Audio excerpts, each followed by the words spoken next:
Isma Olaxess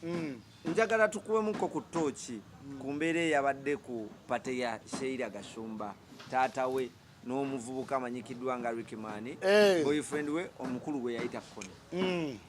bayisiŋŋanyiza babadde mu lukuubo wabaddeyo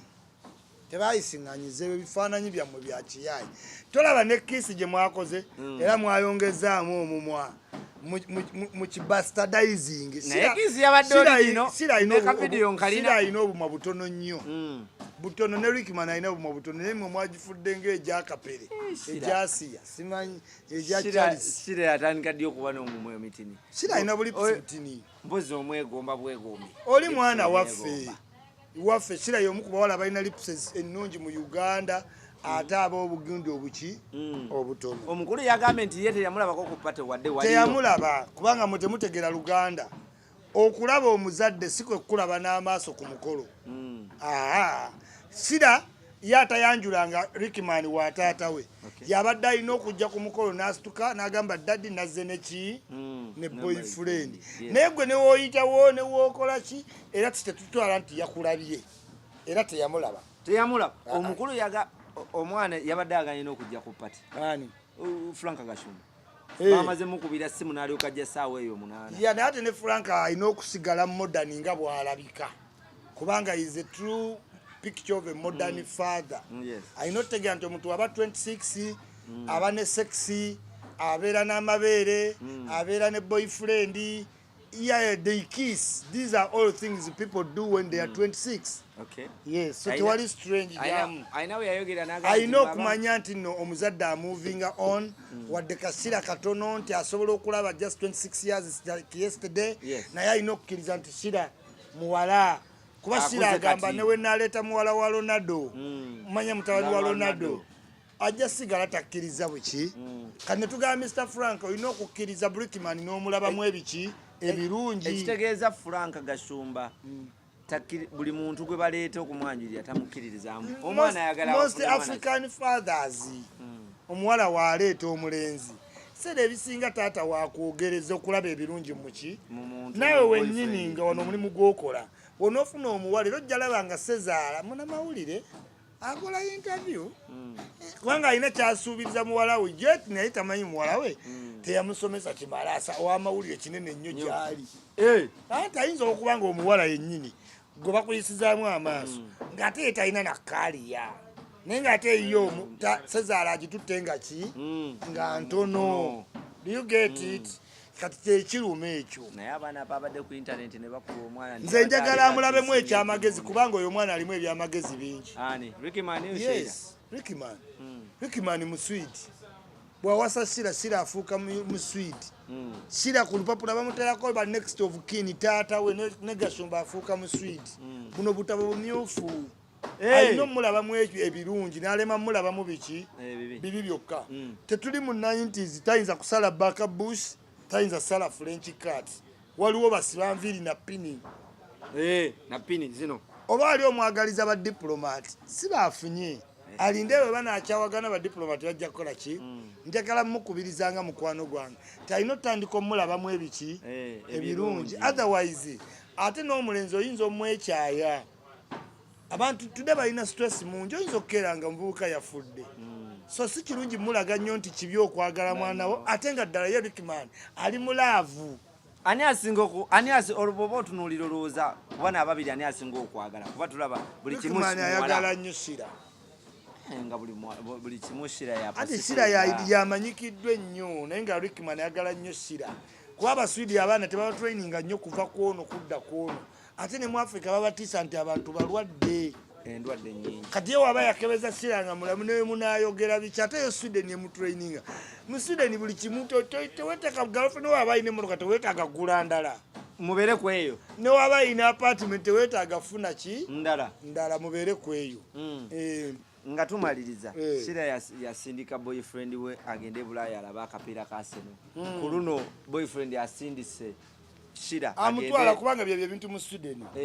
abayimbi babaayo Sweden bonna bulinga abaana bawummula kati mulabanga ekyama ina Rickman yakagenda mu show za Beyonce nyingi yes Beyonce nange nze nnyini liri wayini kubanga Sweden yebaleeta. Naawe gwe kennyini ki? Nze nnyini nze nate saagala na mu show. Nali mu bategesi netegeka Chris Brown, Jennifer Lopez, ntegesa abayimbi Sweden. Ismaili, yes. Isma Olaxess jajja yituli sitting asente zange. Awe mbadde nzija kuba abasajja baga wavaayo ngo ina siringi meka. Nedda nali waliwo company bagita stage. Bagita stage. Kati company yo stage etegeka bayimbi. Kati wali okola we baba baleta ba Beyonce. Beyonce ajja ne technical team ne baba bagala bakwatira ku technical team kati basasula kiralu. Okubayo bukubiki kasimu ngojja. Kati container zituka kiro nabeerawo mu Chris Brown ne mukwatako mu ngalo n'embere mu kutegeka emabega eyo nga tuli bakozi. So mu Sweden namuli bakozi bana abatusitula emizindalo nga basasula kubanga screen bapanga ebintu bingi container zitukanga mwenda nga zonna zireese biki bivuga bali basasula kiralu twakolanga 72 hours nga tetwebaka olofuna bakuwa muserenga meka nga bowe balabala nga sente zali nyinyi kubanga naku 3 nga rent yawedde ko waddeyo naku 3 nga kubanga omaze okusasula rent bills ate ngo omulimu gwa black kyekyakujayo jotandika ebintu byaku blogging bino ebyemirimu gyaliyo naye gamba gijja nga baleese bayimbi ja season nga woolaba baleese waliwo badijja abakabi aba Sweden babayita Swedish House Mafias bakola show y'endongo mu kisaawe ennaku ezi kati emirimu giba mingi kati wano abaana abato baba baddayo mu Sweden babaleetera abayimbi abaliko Lady Gaga, Beyonce, Lil Wayne kati emirimu giba nyingi kuba balina basanyusa baddeyo ku ssomero lwaki sente Rickman zagenda okuwa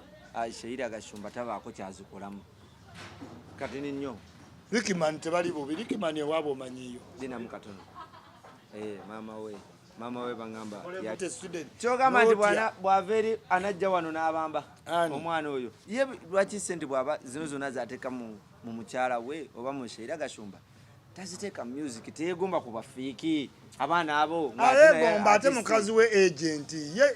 ye Rickman ajja yimba atuuke ne ku bayimbi bootya ne bafiiki be banoonya bonna ajja bba basookako ng'olwo emyaka ali mu emeka Rickman mwana muto si mukulu naawe Rickman mwana muto bayimbi bangi wano bakimusinga obukulu bakyayimba okitegeera kyenjagala okugamba ku Rickman nti gwe teweewuunya nti Shira alina ba agent aba Nigeria bakolera Rickman talina kuyimba nnyo anti agenda yimba oluyimba agent alutambuza waali si wakusabira visa yes nene nyimba tayinaawo anti naye begamba ayina naye kati interest yaffe si weekola ki weeri ate naye abadde yeetereza musambi wa mupiira obadde okimanyi nkimanyi era juzi nawulidde yavaayo Sweden ayagabagala musayininga mu KCC anti naye kyegamba obeera talented kati Rickman gwe muliko njagala obbagamba omuntu omuyimbi ng'amaze okuestablishinga ng'alina akatabo gwe weeraliikirire nnyo akyafuna visa kuba yakuba oluyimba olu lumu nayanguyira producer South Africa, China, Thailand, Jamaica takoya producer takoya bamuyita naye omwana oyo bwe yali ng'akyali e Sweden ennyimba ng'azikola ne zitambula wano mu Uganda naye bwe yavaayo n'ajja wano yes naye ng'alina oluyimba lwe olutambula nze kolabo ena kolabo nga 2 nga ze zitambula ayongeremu amaanyi reading ne game nga we yali akuba zinnaaki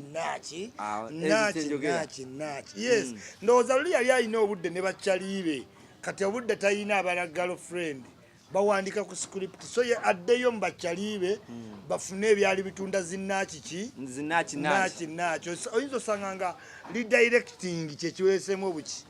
naye ate zinnaaki ziyinza oba zaali za wano ng'ate redirection emutwala kuziriwa eri abeere nga Bruno ke kuba kati ennaku zino Bruno ke tumulaba akubandire ku internet music etakyalina naye banna esebo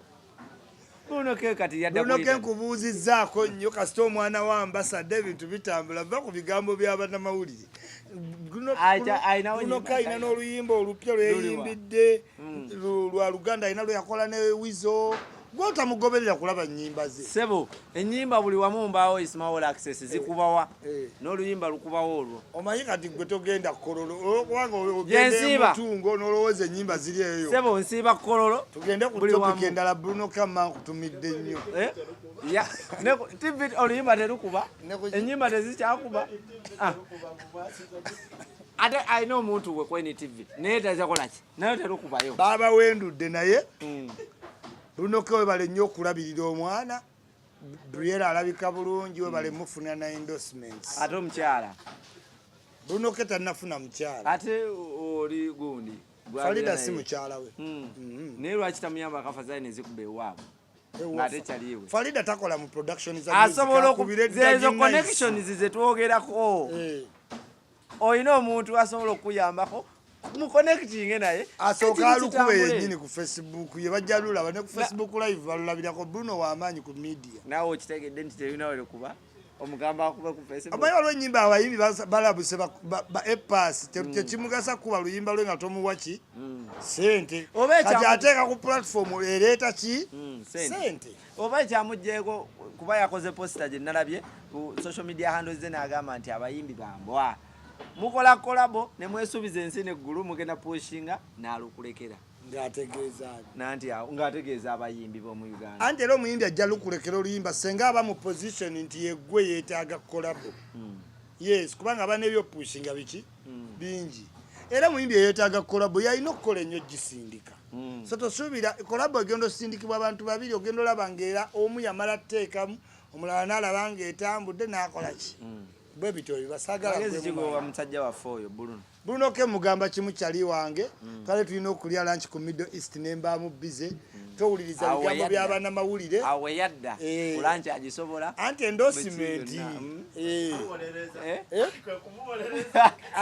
ate nze nabadde nnobayo ne lunch newaba taliiwo ndi awo naye kyegamba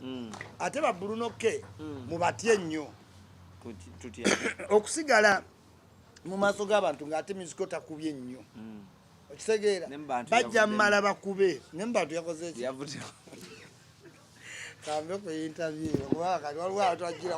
nga wampalana tayagala Bruno twagera mazima wano bagala nnyo mbagalira ddala omukati kuganye